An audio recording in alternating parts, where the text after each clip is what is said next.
Okay. And let me take a snapshot.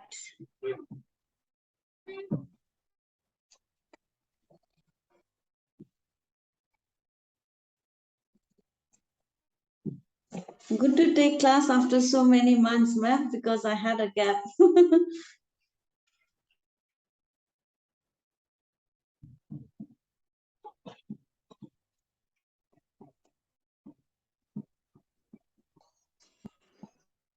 Okay. Brickella, darling, we need to see your face.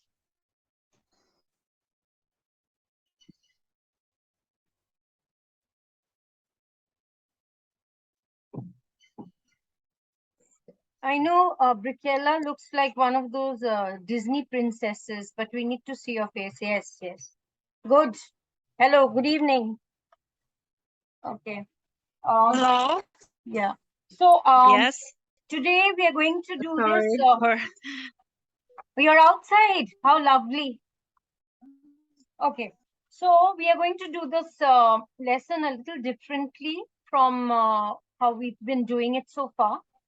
I will show you the slide and I will ask you to teach us, to tell us about it.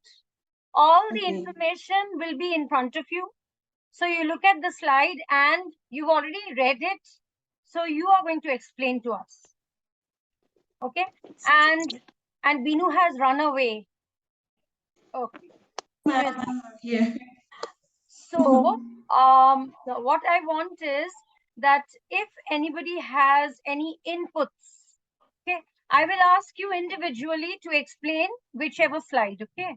So if anybody has any inputs to give in, you will of course add in your, give your inputs, okay? All well.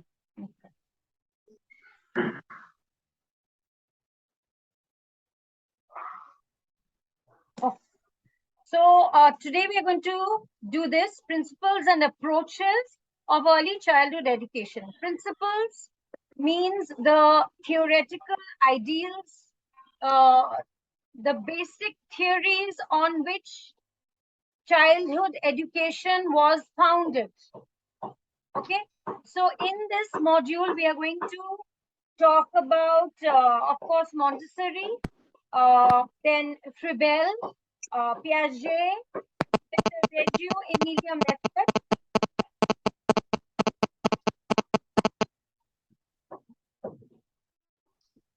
It's thundering and lightning. Okay, and then about Howard Gardner, and lastly, thematic approach to learning. Okay, now the first person I would like to explain to us is Chandrakala. Yes, ma'am. Yes, Chandrakala, please tell us why do we need to do this module at all? Do you think it's useful, this module? Yes, ma'am. I have gone through that module and I have came to know that through this module, yes, there are different, like ma'am, the theories we learn from this module. They have given their principles, ma'am, to how to teach the different level of age of the small kids. Take the use of this slide and tell us how we are going to become better teachers if we do this module.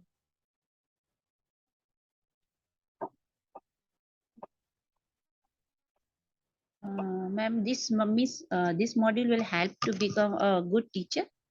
Yes. Like how? Definitely, ma'am, this will help to become a good teacher because, ma'am, here, as I said, here they have said about how to teach the students of different age level, ma'am.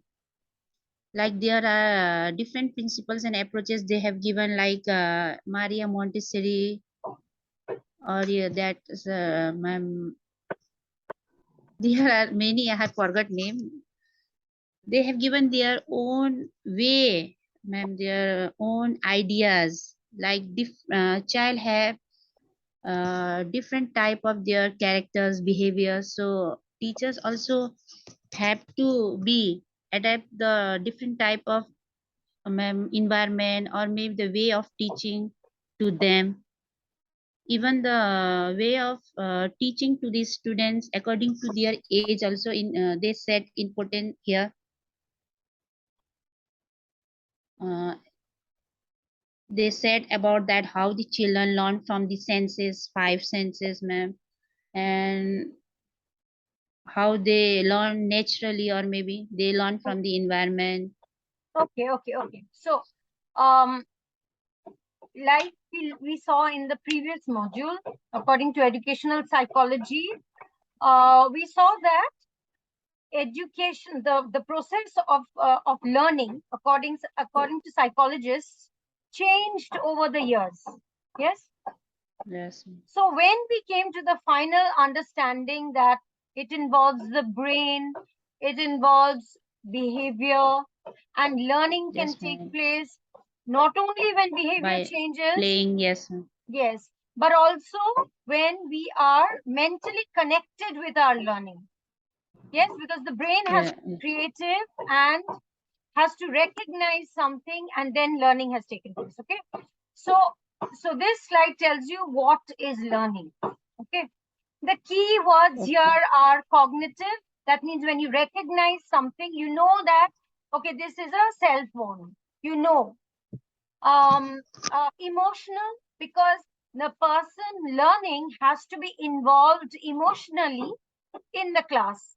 Like right now, if somebody is thinking of something else and not interested in the class, then learning is not going to take place. Okay. And environmental influences are of utmost importance, because you have to create an environment that will be conducive to learning. Okay. So that is our aim. As teachers, how are we going to create a learning environment that is the most essential part? Okay. Okay. Now, what are the theories of learning? This is what we are going to learn here. How do we learn? So we learn vocabulary. That means as we grow older, we come to know about the words and their meanings and their nuances and the little nitty-gritties of all the words. We learn conceptual framework, like right now we are learning a subject which is totally abstract. I cannot expect to teach this module to a 15-year-old, right? Because this is a totally abstract module. So we have to find in our brain will help us to form a conceptual framework, and then we are going to understand this module. And lastly, we have to identify our problem areas. As teachers, our problem areas need to be identified and how to remedy those situations.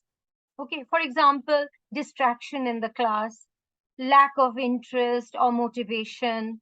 Okay, what we are doing wrong? Are we going at the right pace while teaching, or is the level correct for that age? All that. Okay.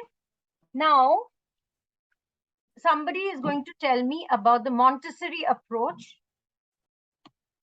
And there are quite a few slides, but I'm not going to show them to you now. Okay. So Ashna will tell us about the Montessori approach. In short.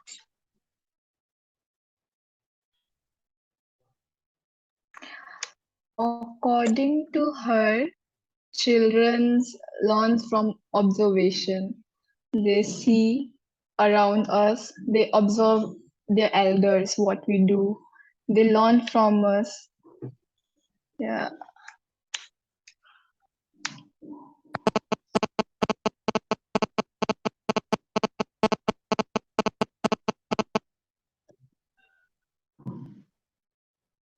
That's all, Ashna. Ashna has Yes, to tell us some more. Okay, I'll give you a slide to help you. Okay, tell us. This is teaching practice, Ashna. my phone? No. Okay. Tell us, Ashna, what are the principles on which this method is based?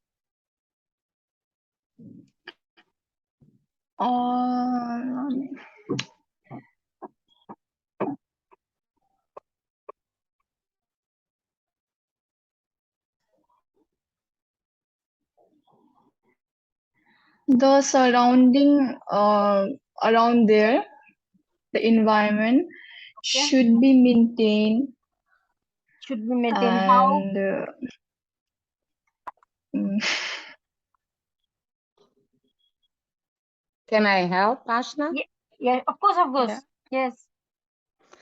Okay.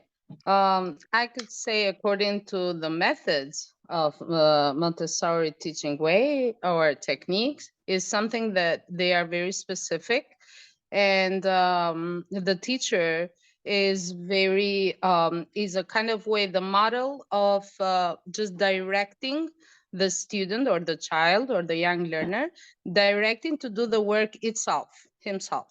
So that means children are given the opportunity to explore by themselves or the skills that they would acquire according to the environment that is supported for them. Am I clear? Ashna? yeah. Okay. So, number one, you take a child, you think of it practically, okay? You take a child, a Nepali child, okay, at birth, and I mean Nepali child in the sense that the father and mother are both Nepalis, okay, and you place them in a Russian home, okay. The child is going to learn Russian automatically because he or she gets to hear Russian, okay. So how has the child learned? Because he has absorbed from his environment, which is Russian.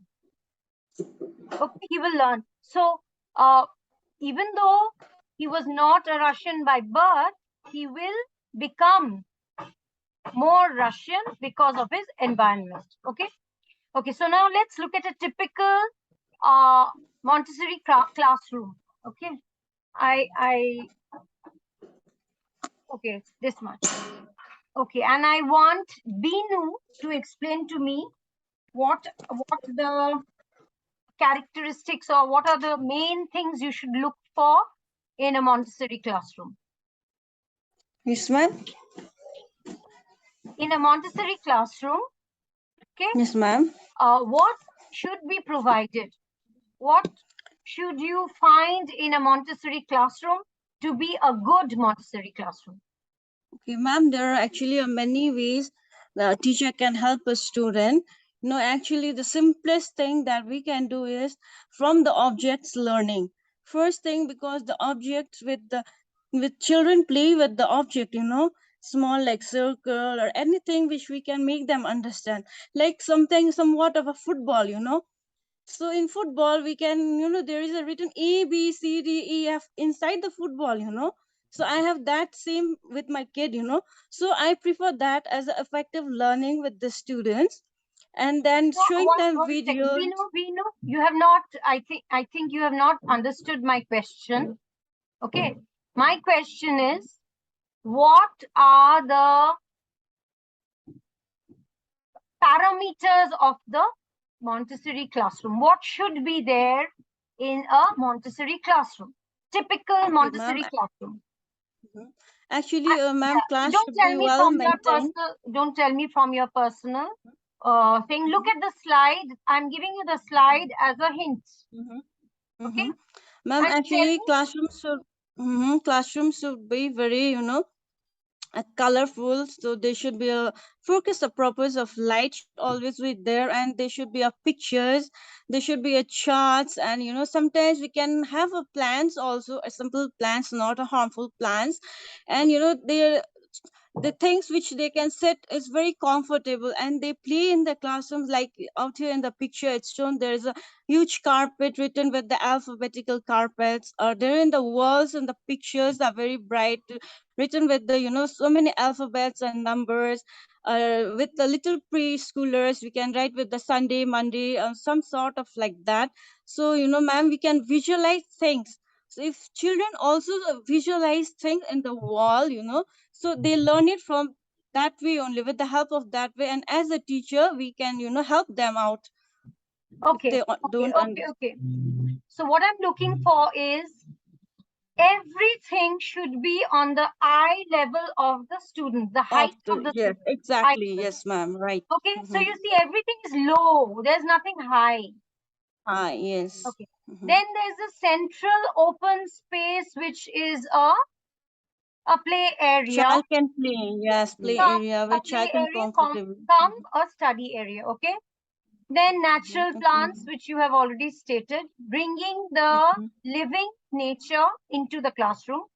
Okay. Classroom. Yes, Lots exactly.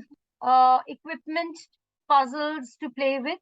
Yes. In the next Their book. picture, you can see that each child is working independently and is doing, like, it's not like a classroom where everybody is doing the same thing. Same thing. Yes, ma'am. Yes. They are doing differently. Then. Yes. So it's completely child-centric. Learning here is child-centric. It is Child-centric. very Exactly. Yes. flexible. The learning is flexible. The child is allowed to touch all the things Thing. on display, and discovery is an important part in Montessori. Yes. The child Yes, ma'am. explores and discovers for himself. Discover Yes. himself. Yes. Okay. Okay. Okay, ma'am. Ashna, I'm not done with you, huh?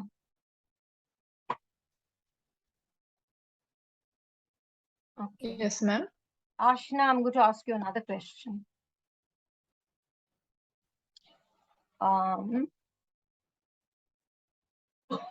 Okay, so here we have some of the things which you've already gone through. It's very knowledge based, so I'm not going to just bombard you with questions.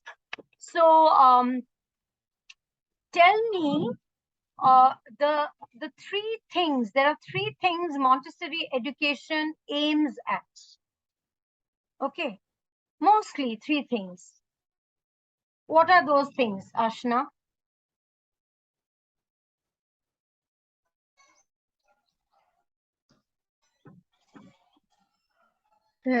Self-learning.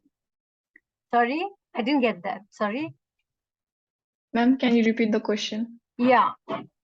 See, when you send a child to Montessori school, okay, what do you expect that child to have learned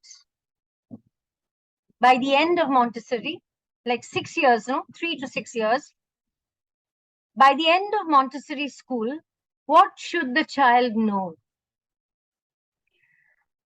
Self-learning, be doing like big, like basic learnings. Okay, and that includes Basic learnings in the sense keeping themselves clean, okay, and self-learning, not depending. They can do whatever they want to do. They are not forced that you have to no. do this work. My question is very specific. By the time, What they will learn. What should you expect a child to have already learned when they are 6 years old and have been going to a Montessori school? First and foremost, okay, first and foremost, they should have the basic skills. Okay. Somebody's phone. Okay, okay. So they should have the basic skills, okay, like folding, pouring. They should be independent. They should be able to dress themselves. Okay. Whose phone is this? Is it mine?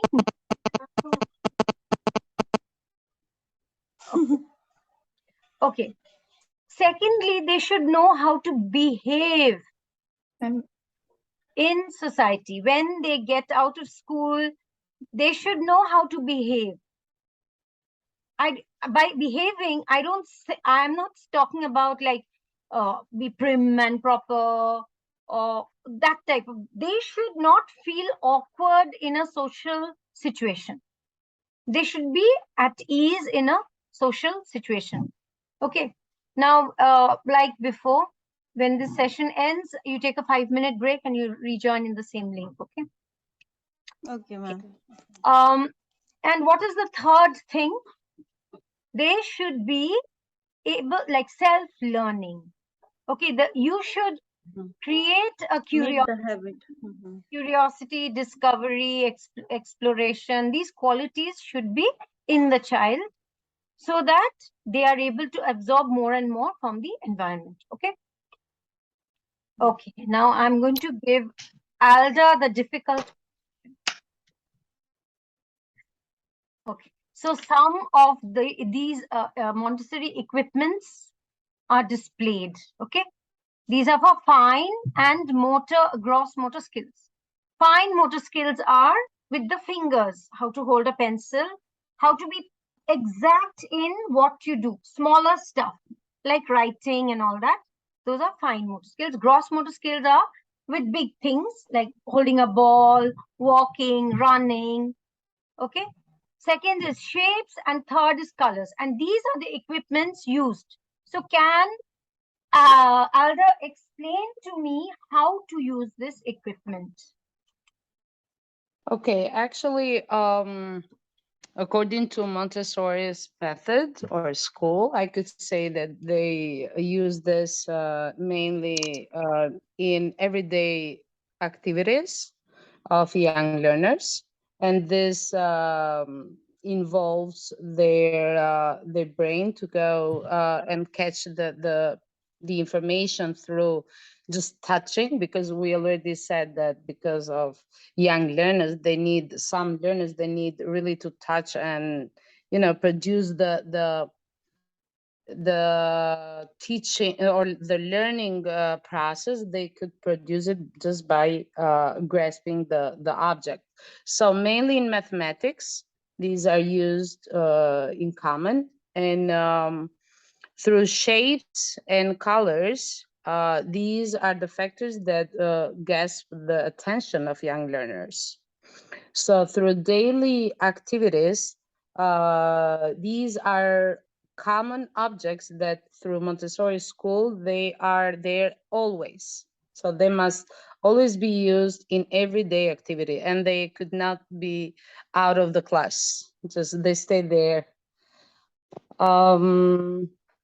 Yes, and this brings to the concept of attracting and motivating and getting the way of learning through the subjects.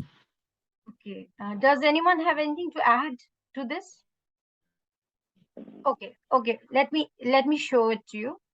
You see, there's a smaller hole. The first one. Can you see my cursor? Yes, ma'am. Okay. yes, So you have a smaller hole and a bigger hole. Okay. This object has to be somehow placed in and taken out. So this equipment is aiming at a fine motor skill. How the child is going to, if the child puts it in coinciding this side of the object to this hole, then they can put it in easily. And then they extract the object by opening this door and taking it out. So the coordination of the muscles is like enhanced in this activity. Okay. Now look at this. This equipment is definitely for colors. Now notice one thing.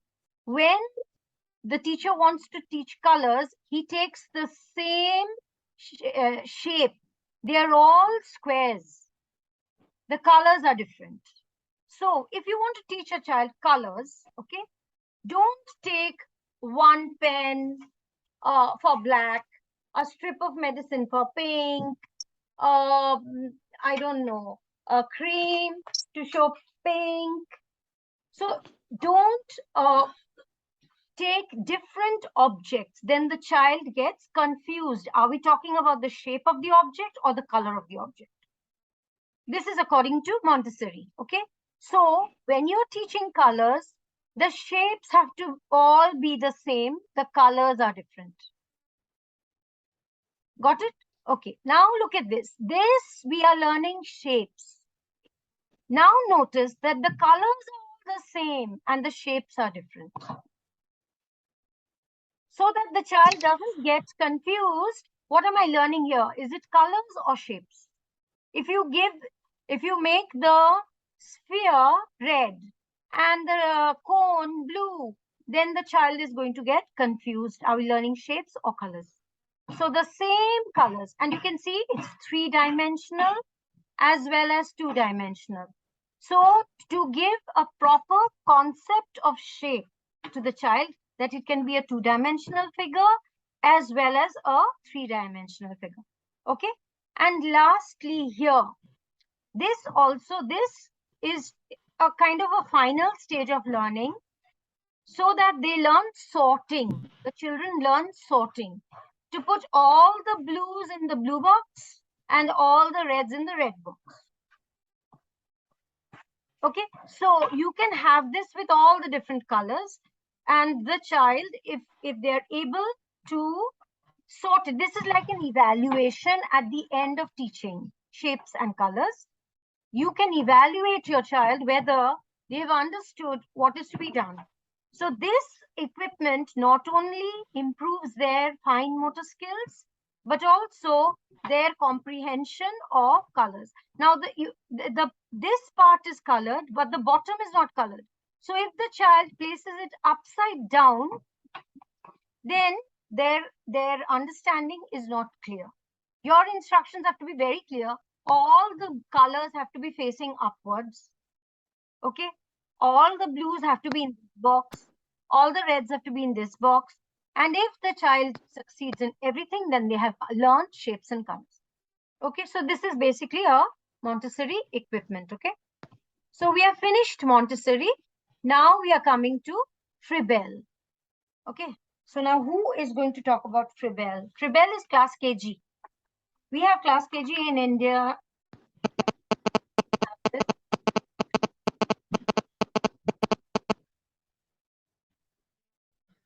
Who is going to explain? Where is Brickella?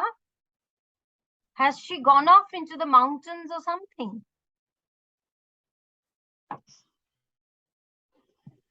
Yeah, here, yes, actually, I'm in a mountain for a visit today. Okay. And actually, I hadn't planned before, but it came suddenly. So it's true. Okay. So what was the question that you asked me? Yeah. Can you talk about Fribel and his kindergarten system? Well, actually, to be honest, I am registered in only one course of the system, only TOEFL, and I haven't registered at the other one, and I don't have the modules before, because if I had, I will have learned for today lesson, but Okay. actually is the problem. I need to fix today the problem. Can I help Brickella adding some information about Fribel? Okay, yeah, do that. Okay. Actually, Fribel is also considered as the father of kindergarten system. So taking into consideration the fact that people or teachers who they deal with younger children, they're very good at it. Okay. It's been a while since because of my experience, I've never taught young or kindergarten children learners, but while I was reading about Fribel, it was kind of funny and attractive, the way he he perceived, or the way he explained the fact that young children could perceive through playings. So he encourages fun and a play environment through kindergarten system. And Brikela, go on now. Yes, okay, I can go on, but I don't know what actually to say because I haven't read the lesson, but I don't know. Okay, it's okay.